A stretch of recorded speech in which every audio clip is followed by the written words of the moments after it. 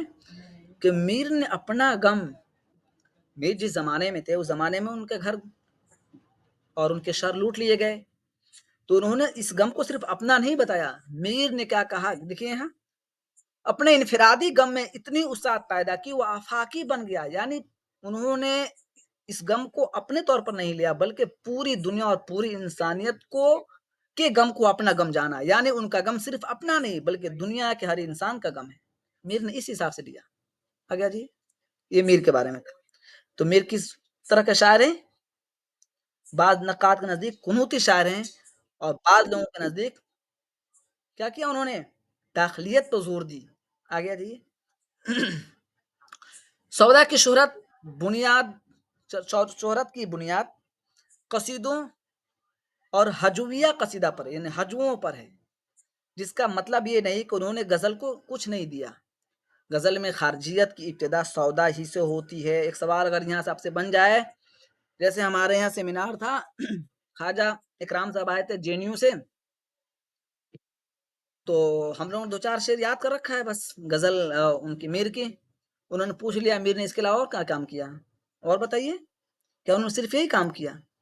تو جب ہم مطالعہ نہیں کریں گے تو ہماری معلومات اور ہماری جو ہے کہ معرفت سمٹی رہے گی ایک دم، ہم کنویں میں بند رہیں گے جب تک مطالعہ نہیں کریں گے۔ تو اب دیکھیے یہاں کیا معاملہ ہے،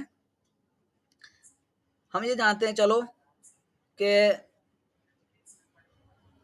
آپ کلاس سن لیجئے، بعد میں آپ کو کتاب بتا دی جائے گی، آپ صرف کتاب کے لیے پریشان ہیں۔ آپ کلاس سنیے، کلاس ابھی جو آپ کے پاس وقت ہے اس کو دیکھیے۔ یہ کلاس اصل میں پیڈ والوں کی ہے، کلاس عام کیا میں نے 1-2 دن کے لیے، کیا کہ آپ دیکھیں کلاس کیسے ہوتی ہے یہاں۔ اب کتاب پر فوکس، نام تو آپ کو مل بھی جائے گا کہیں نہ کہیں، لیکن آپ سبق کو سمجھنے کی کوشش کیجیے، بہتر رہیے۔ آگیا جی، اب تک ہی جان رہے کہ چونکہ سودا ہمارے یہاں قصیدہ میں شامل ہیں اور داخل نصاب بھی ہیں اور کافی اہم بھی ہیں انہوں نے، لیکن دیکھیے یہاں غزل میں سودا کی کیا خدمات ہے ان کے بارے میں دیکھیے۔ غزل میں خارجیت کی ابتدا سودا ہی سے ہوتی ہے، یہ اپنے آپ میں ایک سوال ہے۔ غزل میں خارجیت کا دین کس کی ہے؟ تو سودا کی دین ہے، یعنی سودا دل کی دنیا سے زیادہ باہر کی دنیا پر نظر رکھتے ہیں۔ اب سودا میں اور میر میں کیا کچھ فرق ہوا؟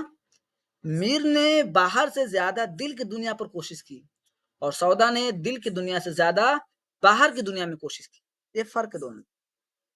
یہاں دیکھیے، یعنی سودا دل کی دنیا سے زیادہ باہر کی دنیا پر نظر رکھتے ہیں۔ نشاط آمیز لب و لہجہ، سرمستی اور شگفتگی و رنگینی کلام سودا کی خصوصیت ہے، یہ آپ کو یاد ہونی چاہیے۔ اور آپ لکھ رہے ہیں سودا پر، اگر اتنی چیزیں آپ لکھ دیں گے تو آپ کے مقالے کا اور آپ کے مضمون کا وزن بڑھ جائے گا۔ یہ سب چیزیں بہت اہم ہیں۔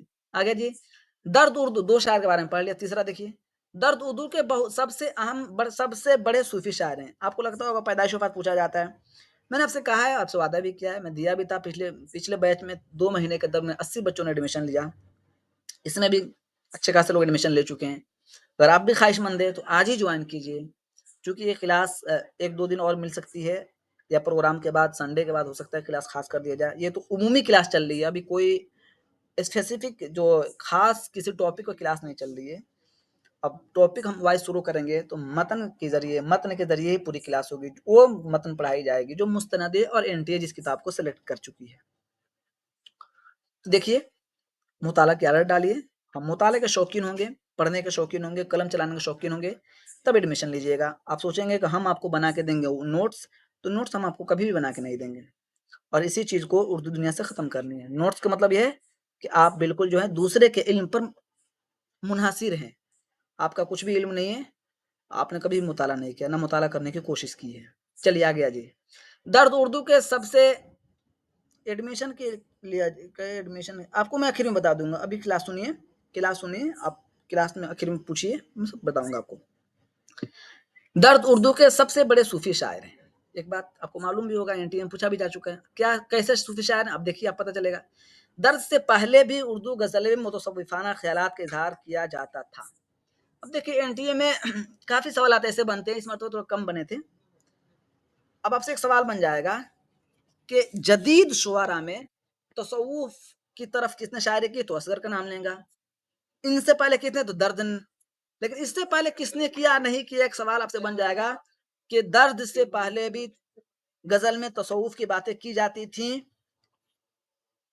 کیونکہ یا دوسرا سوال اس میں آ جائے گا دوسرا آپشن میں کہ درد نے سب سے زیادہ تصوف کی بات کہی. دونوں صحیح ہو جائے گا.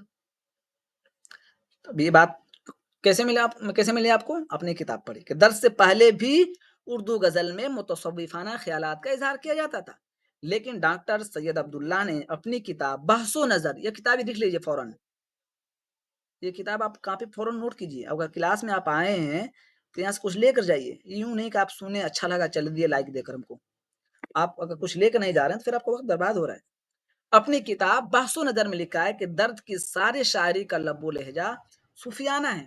اب ایک قول بن سکتا ہے کہ کون سا ادیب ہے جس نے درد کے بارے میں بات کہی ہے کہ درد کی ساری شاعری، یعنی تمام اشعار، تمام شاعری ان کی صوفیانہ طرز پہ ہے. تو ڈاکٹر سید عبداللہ نے بات.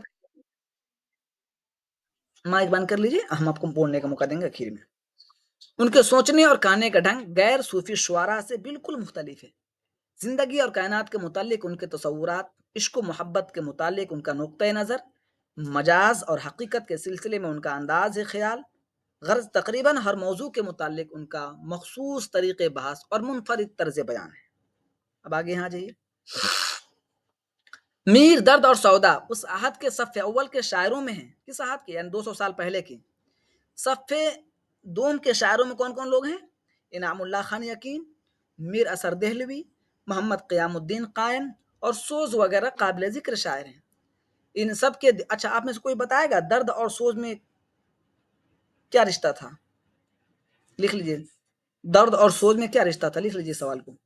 ان سب کے دیوان شائع ہو چکے ہیں، اگرچہ ان تمام شاعروں کا انداز بیان ایک دوسرے سے مختلف تھا، جسے ہم دوسرے الفاظ میں یوں کہہ سکتے ہیں کہ یہ سب صاحب طرز شعراء تھے. یعنی سب کا الگ الگ رنگ و آہنگ تھا، سب کے لکھنے کی اسٹائل الگ تھی، سب کا طرز بیان الگ تھا. آگے آ جائیے. لیکن کچھ خصوصیات ایسی تھیں جو ان تمام شاعروں بلکہ اس عہد کے دہلی کے بیشتر شاعروں کے کلام میں ملتی ہیں، اور وہ خصوصیات میں گفتگو سادہ، دردمندی، سوز و گداز، قلبی واردات کا بیان، محبوب سے زیادہ جذبہ عشق کی اہمیت، متصوفانہ فلسفوں اور خاص طور پر وحدت الشہود اور وحدت الوجود، بے ثباتی دنیا، صبر و قناعت کی تلقین، مکر و ریا پر لان و تان وغیرہ جیسی خصوصیات ہم دلی دبستان شاعری کی سے تعبیر کرتے ہیں.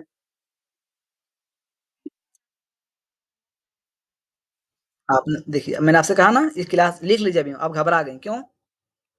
میں آپ سے سوال کرتا ہوں، میں آپ کو پوچھنا غلط نہیں ہے، لیکن میں آپ کو ایک چیز کی طرف اشارہ کرنا چاہتا ہوں. آپ کو میں نے ایک سوال دیا ہوم ورک کے طور پر، آپ کیوں گھبرا گئے؟ آپ کو لگا کہ فوراً ہم کو معلوم ہو جانا ایسا لگا نا آپ کو لگتا ہوگا ہم کو بتا دیا جائے. ہمارے اندر یہ سوال کیوں نہیں ہے کہ ہم اس سوال کو خود کھوجیں گے اپنے سے. اس چیز کو لانا ہے اپنے اندر. سمجھ گئے بات کو؟ اس چیز کو لانا ہے کہ ہم اس سوال کو کھوجیں گے محنت سے کہ کیا رشتہ تھا. ہمیں یہ کیوں لگتا ہے کہ ہم کو فوراً کوئی دوسرا بتا دے. ایسا ہونا چاہیے نا، ایسا ہونا چاہیے. کلاس میں کوئی بات چل رہی ہے، اگر سر نے نہیں بتایا، آپ جہاں بھی پڑھتے ہوں، اس کے لیے آپ کو فوراً نوٹ کیجیے. آپ فوراً نوٹ کیجیے. اب یہ جانیے کہ آپ کے ذہن میں وہ چیز نہیں تھی، کسی نے آپ کے ذہن میں یہ بات پہنچائی، تو کہیں نہ کہیں آپ اس کے لیے شکر گزار مطلب ہونا چاہیے اس کے لیے کہ کم سے کم یہ بات تو ذہن میں آئی کہ یہ سوال بن سکتا ہے، یہ سوال ہے، یہ سوال اٹھ سکتا ہے. جیسے مطلب NTA نے پوچھ لیا تھا نذیر احمد اور کسی اور کے بارے میں کہ دونوں کے اندر کیا رشتہ ہے. یہ سوال آپ سے پوچھا جا سکتا ہے کہ مرزا سوز اور مرزا درد میں کیا رشتہ ہے. آپ سوال نوٹ کیجیے. اگلے جب بھی میں کلاس لوں اس میں آپ آئیے تو ضرور بتائیے سوال کا جواب. یہ سوال اپنے اندر ہونا چاہیے. سمجھ گئے؟ سوال لکھیے، 2-4 سوال لے کر جائیے یہاں سے. ہاں، 2-4 سوال یہاں سے لے کر جائیے. خالی ہاتھ کیا ہی جائیں گے؟ آپ آئے کلاس جوائن کیا، آدھا گھنٹہ 20 منٹ چلے گئے اسی طرح. آپ کو کوئی کہے گا ہاں اچھا پڑھاتے ہیں، کوئی کہا ہاں ٹھیک ہی پڑھاتے ہیں. کون کتاب تھی؟ اس میں الجھ گئے. آپ نے اس میں نہیں الجھا کہ وہاں سے کون سی چیز ہم کو ملنی چاہیے. آپ کو ہو سکتا ہے آپ کے ساتھ مجبوری ہو، آپ کل کلاس نہیں جوائن کر پائیں، یا ہو سکتا ہے آپ مطلب بہت ساری مجبوری ہیں. تو کم سے کم جو علم ہم کو یہاں سے ملا اس کو ہم لے کر جائیں گے نا. ہم آپ کے لیے کہہ رہے ہیں. آپ کو لگتا ہوگا ایک سوال پوچھ نہیں دیے کتنا بولے جا رہے ہیں، اس سے کچھ بھی نہیں ہے. آپ سب دوست کی طرح ہو، بھائی بہن کی طرح ہو. میں یہ چاہوں گا کہ آپ کے اندر فکر ہو جائے کہ نہیں فلاں کتاب مجھے چاہیے، فلاں کتاب مجھے نکالنی چاہیے، فلاں کتاب مجھے مطالعہ کرنی چاہیے. ایسا نہیں ہونا چاہیے کہ مطلب بس آپ کو ہم بتائے اور آپ نکل گئے. ایسا بالکل بھی نہیں چاہیے. آگے آ جائیے. چونکہ سیاسی طور پر دہلی کو صدیوں سے اہمیت حاصل رہی ہے، اس لیے جب کبھی ہندوستان پر کسی غیر ملکی حملہ آور نے فوج کشی کی، اس کا اثر براہ راست دہلی پر پڑا. اب اردو کا پس منظر آپ کو سمجھنے کے لیے یہ سب جاننا ضروری ہے. یہ سب نہیں جانیں گے تو نہیں جان پائیں گے صحیح بات کیا ہے. اور 18ویں صدی کا یہ زمانہ جس پر ہم بحث کر رہے ہیں خاص طور پر بہت پرآشوب ہے. پرآشوب مطلب تکلیف بھرا. اورنگزیب کی وفات کے بعد مغل حکومت کی بنیادیں بہت کمزور پڑ گئیں. شاہی خزانے دولت سے خالی تھے. فوج میں پہلی جیسی ہمت اور طاقت نہیں تھی. نتیجہ یہ ہوا کہ دہلی پر آئے دن غیر ملکی فوجوں کے حملے ہونے لگے. نادر شاہ اسی زمانے یعنی 1739 میں دہلی میں داخل ہوا اور قتل عام کا حکم دیا. اب ایک سوال آپ سے یہ بنے گا کہ نادر شاہ کا دہلی پر حملہ کب ہوا؟ تو معلوم ہونا چاہیے نا. 1739 میں. اب یہاں کوئی نہیں کہے گا یہ لکھا وہ لکھا ہے. آپ کے پاس سیدھے جواب دے گا فلاں کتاب میں ہم نے مطالعہ کی ہے، فلاں مصنف کی کتاب ہے، وہاں لکھا ہے 1739. واپس ٹھیک ہے. اور قتل عام کا حکم دیا جس میں ہزاروں بے گناہوں کی جانیں گئیں. واپس جاتے ہوئے نادر شاہ کروڑوں روپے کا سامان اور بتائیے کیا لکھا ہے، بتائیے کیا لکھا اور نقد روپیہ اپنے ساتھ لے گیا. تو 10 سال بعد نادر شاہ کے جانشی احمد شاہ ابدالی نے ہندوستان پر حملے شروع کیے. دہلی صرف نادر شاہ اور احمد شاہ ابدالی کے ہاتھوں ہی نہیں لوٹی بلکہ مرہٹے، جاٹ، سکھ، روہیلے برابر دہلی پر حملہ کر کے لوٹ مار مچاتے رہے. آپ کو یہ سب برداشت کرنا پڑے گا. پروفیسر بننا ہے چیزیں برداشت کرنی پڑے گی. آپ کے دماغ میں ابھی سے لگا ہوا ہے کہ جون کا امتحان ہے، میر کی پیدائش نہیں بتا رہے ہیں، درد کی پیدائش نہیں بتا رہے ہیں. ایسا کریں گے جیسے تھے ویسے ہی رہ جائیں گے. کوئی پروگریس جو ہوتا ہے نا، ترقی کبھی نہیں ہو پائے گی. وہ آپ 15 سے 20 دن میں یاد کر لیں گے. جو لوگ سال بھر لگاتے ہیں اس میں رٹنے میں، اب یقین جانیے اس 4 مہینہ کو بہترین مطالعہ کیجیے. جس موضوع پہ کتاب مل لی مطالعہ کیجیے، نوٹس بناتے چلے جائیے. اس کا فائدہ یہ ہوگا کہ پی ایچ ڈی کر لیں گے آپ مزے سے، مضامین لکھ لیں گے، سب آسانی ہو جائے گی. اور اگر صرف رٹنے پہ لگا دیا آپ نے پورا 6 مہینہ، تو آپ میں اور اس بچے میں جو 1 مہینہ پہلے شروع کیا تیاری، کوئی فرق نہیں رہے گا. اب دیکھیے آپ سوال بیچ میں آ کے ایگزام کا ہوگا. ایگزام ہوگا جون میں، ایگزام جون میں ہوگا. آگے دیکھیے.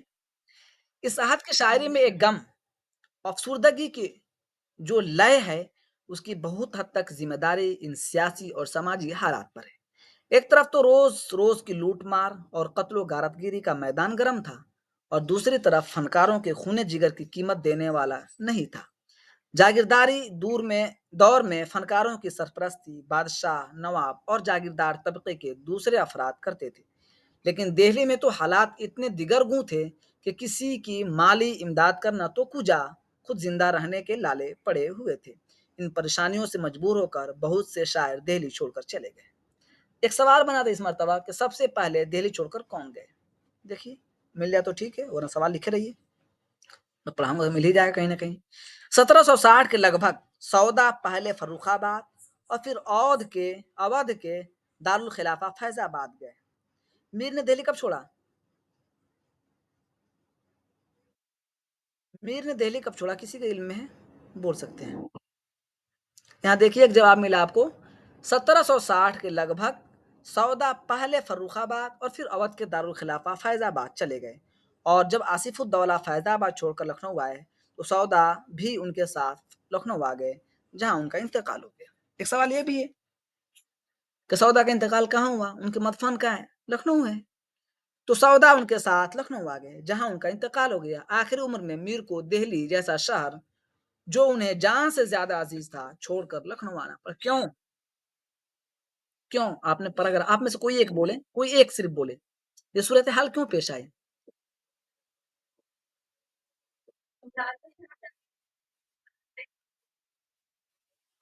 جی، یہ اگر معلوم چیز معلوم اگر یہ پس منظر ہم کو معلوم نہیں ہوگا تو ہم کیسے معلوم چلے گا کہ ان کے شاعری کے اندر قنوتیت آئی یا سودا نے شہر آشوب لکھا؟ کیوں؟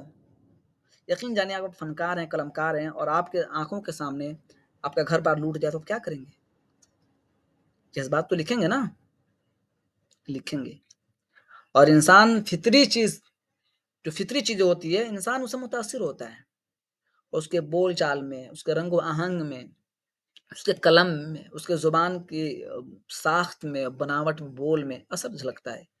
آپ کے کوئی قریبی دوست ہوگا، آپ دیکھ کے بتا دیں گے کہ مرجھایا ہوا کیوں ہے۔ آپ پوچھیں گے کیوں آج سیڈ لگ رہے ہو، آپ ناراض ہو، آپ پوچھو کہ کیوں؟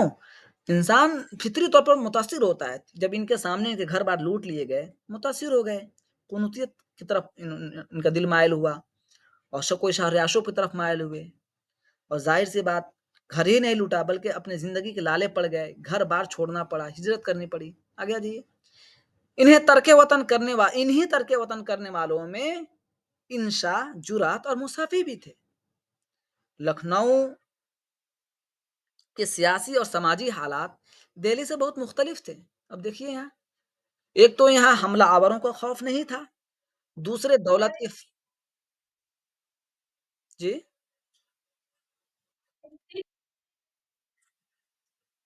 کیا سب کو ایسی شکایت ہے؟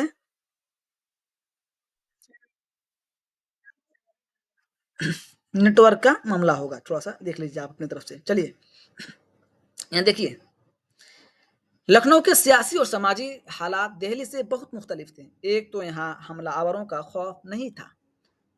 اب جب یہ چیز نہیں تھی تو یہیں سے آپ لکھنا شروع کریں گے، اگر لکھ رہے ہیں تو لکھنؤ، یا آپ چھوٹا مضمون لکھنا شروع کر دیں۔ مثال کے طور پر آپ سے سوال یہ پوچھ لیا جائے گا کہ لکھنؤ کے شعرا میں اور دہلی کے شعرا میں کیا فرق ہے، اس کی وجہ کیا ہے، اس کے سبب کیا ہے؟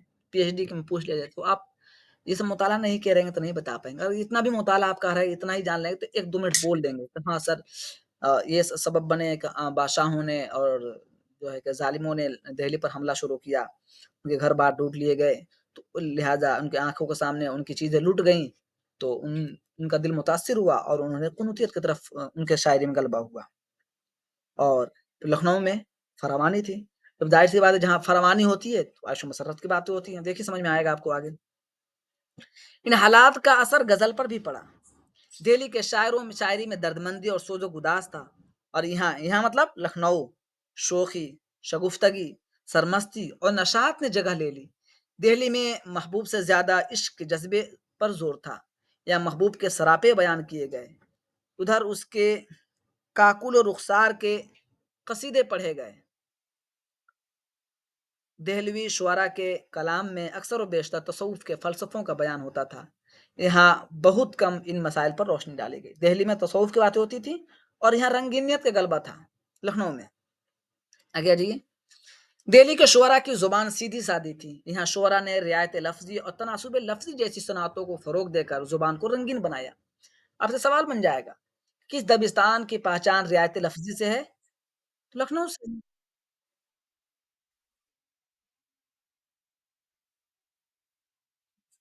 آئے گا نا، اور اس طرح پڑھنے سے کبھی بھول بھی نہیں پائیں گے آپ کو یہ مطالعہ ہے نا، آتا ہے انٹرنیٹ میں بھی آتا ہے، اور ہر معروضی جتنے بھی امتحانات ہو رہے ہیں ہندوستان میں سب یہیں سے بنتا ہے، یہیں سے کتابوں سے تو بنتا ہے سوال۔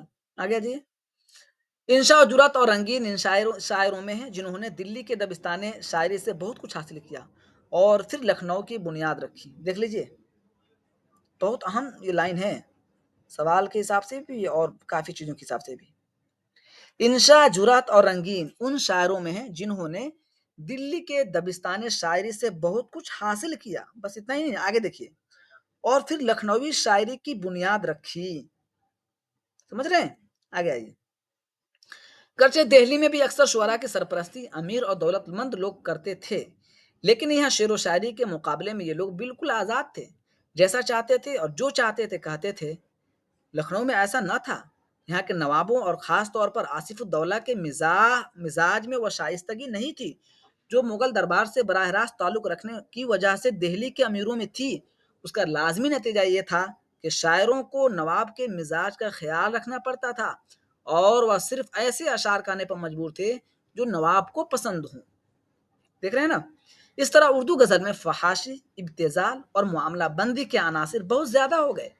دبستان دہلی کے شاعری میں فحاشیت ملتی ہے، لیکن اول تو فحش کلام کی مقدار بہت کم ہے۔ اب یہاں ایک سوال بنے گا آپ سے کہ دبستان دہلی کی شاعری میں فحاشیت نام کا کچھ بھی نہیں ملتا، دعویٰ، اور فحاشیت صرف اور صرف لکھنؤ میں ملتی ہے۔ تو بتائیے کون صحیح ہے کون غلط ہے؟ جواب دیجیے کمنٹ میں، میں رکا ہوا ہوں۔ دعویٰ یہ ہے کہ دبستان دہلی میں فحاشیت نام کا کچھ بھی نہیں ملتا۔ دلیل یہ ہے کہ فحاشیت صرف اور صرف دبستان لکھنؤ میں ملتی ہے۔ بتائیے کون صحیح ہے کون غلط ہے؟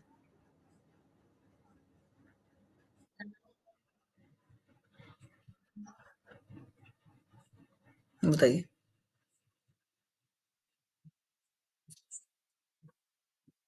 کمنٹ میں جواب دیجیے، جلدی جواب دیجیے۔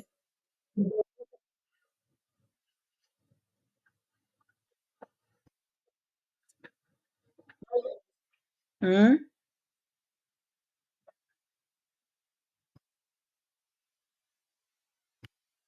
اچھا، اور لوگ جواب دیجیے، فوراً جواب دیجیے، ہم آگے پڑھنا ہے ابھی تو ہمیں۔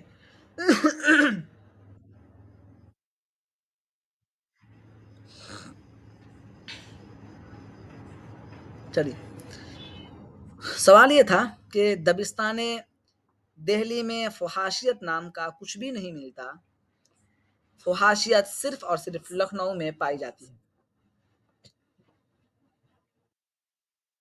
دونوں غلط ہے، دونوں غلط ہے، بس۔ یہ دیکھیے، دبستان دہلی کی شاعری میں بھی فحاشیت ملتی ہے، لیکن اول تو فحش کلام کی مقدار بہت کم ہے، لیکن ملتی تو ہے، اور دوسرے ایسے کلام کو جو جو دہلی میں کبھی پسند عوام و خاص کی پسند نہیں رہی، دوسرے یہ کہ دہلی میں کبھی فحاشیت عوام کی پسند نہیں رہی۔ ایک بات، انشا اور رنگی نے اس آہد میں ریختی ایجاد کی، اوپر آپ نے سنا تھا کہ لکھنؤ میں فحاشیت کا غلبہ رہا، سوال سمجھ گئے ہوں گے۔ اب آگے دیجیے، اب ایک صنف اور ابھر کے آتی ہے، ریختی۔ انشا اور رنگین نے اس عہد میں کی ریختی ایجاد کی جس میں عورتوں کی زبان میں مردوں سے گفتگو کی جاتی ہے۔ ریختی کیا ہے؟ عورتوں کی زبان میں مردوں سے گفتگو کی جاتی ہے۔ اس سے ابتذال کو اور بھی راہ ملی، عشق مجازی جیسے دہلی والے بہت مقدس اور قابل احترام سمجھتے تھے۔ اب دیکھیے، یہ دیکھیے، عشق مجازی کو دہلی والوں نے بہت مقدس جانا ہے، ان شعراء کے ہاتھوں جنسی ضرورتوں سے زیادہ نہ رہا۔ یہاں دیکھیے، انشا کے کلیات میں ایسی غزلیں بھی ہیں جن پر دہلی کا رنگ غالب ہے، ایسے کلام کی مقدار بہت کم ہے، لیکن ان کا اصل رنگ وہی ہے جس میں خارجیت، کھڑک پن اور ابتذال۔ کسی نے ان کے بارے میں بالکل ٹھیک کہا ہے کہ ان کے علم و فضل کو شاعری نے اور شاعری کو نواب نے ڈبویا۔ چلیے، آپ میں سے کوئی ایک آدمی اس پیراگراف کو پڑھیے، کوئی ایک آدمی پڑھیے، بس ایک آدمی کوئی پڑھیے، پڑھیے جلدی سے، کوئی آپ میں سے ہمت کیجیے، یہ سب کلاس ایسی ہی چلتی ہے، ایسا کبھی بھی نہیں ہوگا کہ صرف ہم پڑھیں گے۔ کوئی ایک آدمی پڑھیے، پڑھیے،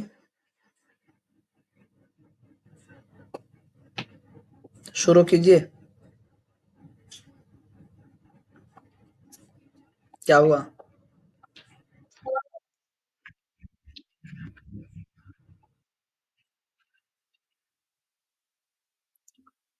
چلیے پڑھیے، آپ سوال کا آپ کو ٹائم دیں گے۔ آپ پہلے پڑھیے، کوئی پڑھیے جلدی سے، آپ میں سے کوئی پڑھنے کی ہمت نہیں رکھتے ہیں؟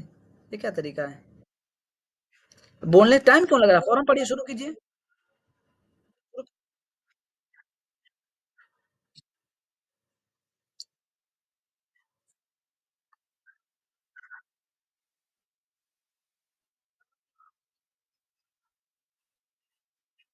ہوں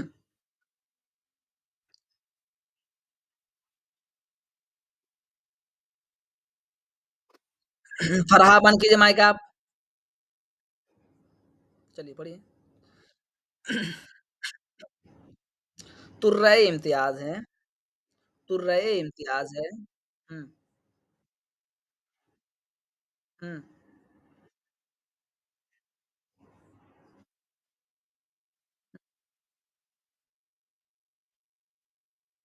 آپ کیسے کریں گے؟ پی ایچ ڈی میں جائیں گے تو اس سے بھی زیادہ مدھم چیزیں ملیں گی، آپ کو وہاں سے لینا پڑے گا۔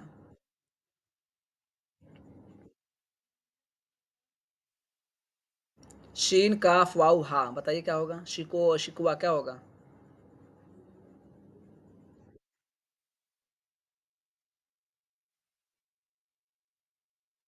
اچھا زینت، آپ تو پیڈ کلاس کی ہیں نا؟ آپ نے مطالعہ کیوں نہیں کیا جب میں نے کتاب دیا تھا تو؟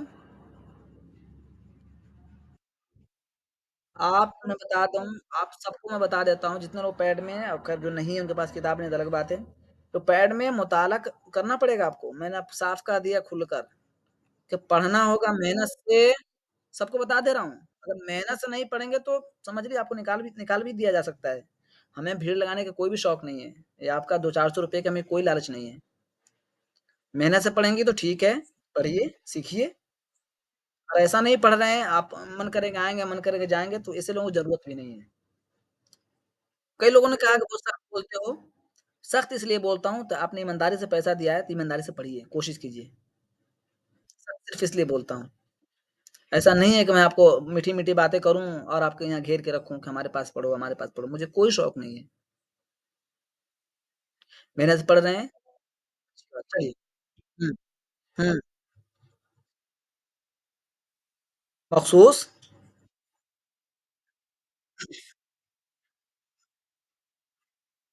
ہوں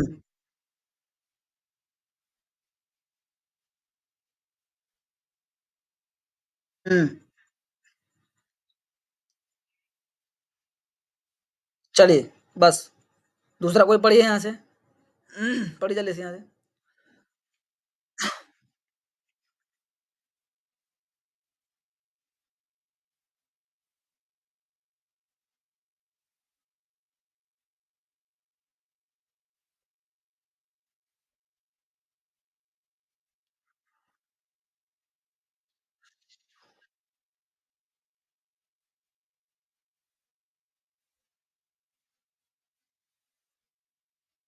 ورثے میں، ورثے میں، ورثے میں۔ ہوں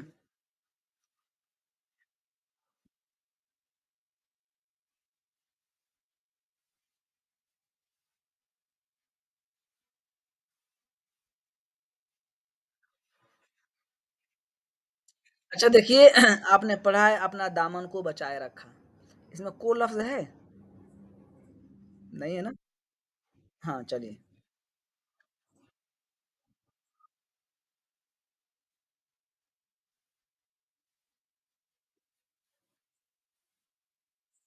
تصنع، ان کے کلام میں تصنع، ہاں، بناوٹ، اطمینان سے پڑھیے۔ ہوں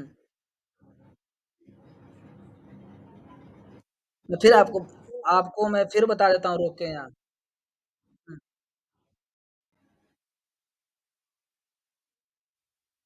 آپ کو میں پھر بتا دیتا ہوں، ایسی کلاس پورے ہندوستان میں ابھی کہیں نہیں ہے، میں آپ کو اس بات کا دعویٰ کرتا ہوں، اور میں آج ہی جو پروگرام کے میں لسٹ جو جاری کیا ہوں جو اشتہار کیا ہوں، اس کے لیے میں نے آپ لوگوں سے مشورہ بھی کیا تھا، 2 بار کا میسج گروپ میں دیکھیں گے پیڈ والا، میں نے کیا کہا تھا، آپ میں سے کوئی اگر نظامت کے لیے تیار ہو تو تیار ہو جائے، کیوں کہا تھا؟ تاکہ آپ کو یہاں سے سیکھنے کا مکمل موقع ملے، آج نہیں کل آپ کو یہی کرنا ہے، اس لیے کہ آپ جب اکیڈمک میں آ جائیں گے، پروفیسر بن جائیں گے، تو آپ کو یہ سب کرنا پڑے گا،